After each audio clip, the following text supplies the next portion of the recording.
So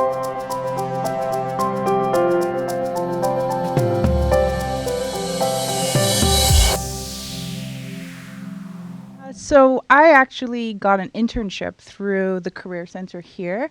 That's what I was doing while I was finishing up my diploma. It was pretty cool with round five, working with UFC Canada. So it was one of those cool internships that I'm really proud of that opportunity.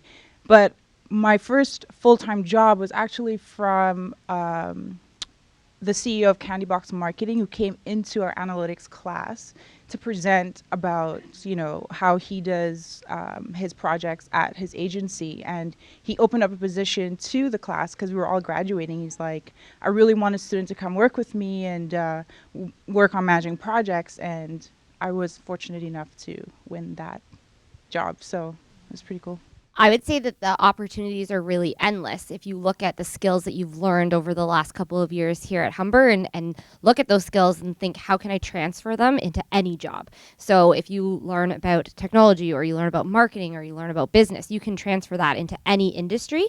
So when you're out there looking for jobs, don't just type in marketing or sales. Look for different things within those role descriptions. Like, for example, if you're good at sales, you might be good at presentations or working for a logistics company where you're doing internal sales or things like that. So my advice would be to keep an open mind and really narrow down what those skills are that you have and how you can transfer them to any industry. So a lot of times we're saying networking, but you're probably like, how the hell do I network? And really what you can do is start off with Meetup. Meetup is a great place for you to go in and figure out what sort of groups exist there already within certain industry that you might be interested in. And they generally have monthly meetups where you can go in and socialize, meet people, trying to figure out what there are. And what's interesting is that in those meetups, you also find people that are headhunters, recruiters, and additionally people that are actually looking to hire. So that's actually how I met my CEO. I mean, of course, he was looking for a developer at the time, but we still had the networking possibility to take place and build a relationship.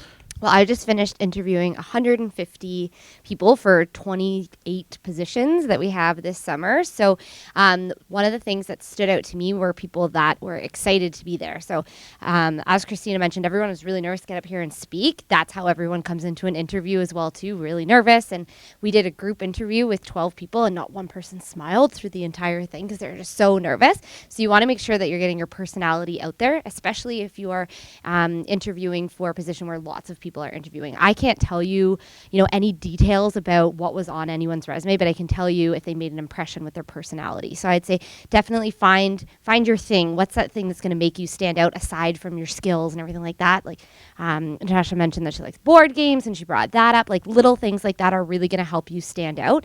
And also using the experience that you do have, because a lot of you probably don't have too much experience being recent grads, and explaining how the experience that you do have can transfer into the job that you're applying for. So you might be applying for a job that you don't have direct experience in, but if you volunteered somewhere and you have some little piece of information that you can transfer into that job, that'll really help. Understand your flaws.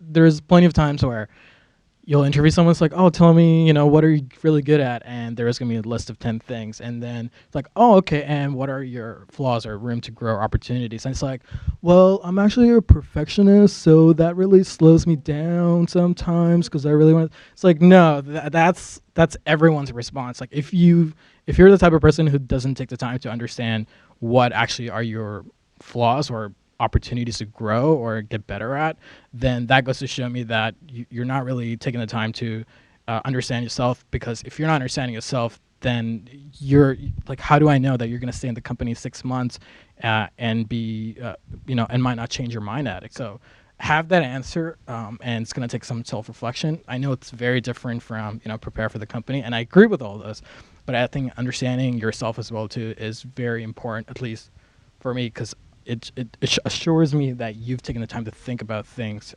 and you've prepared yourself.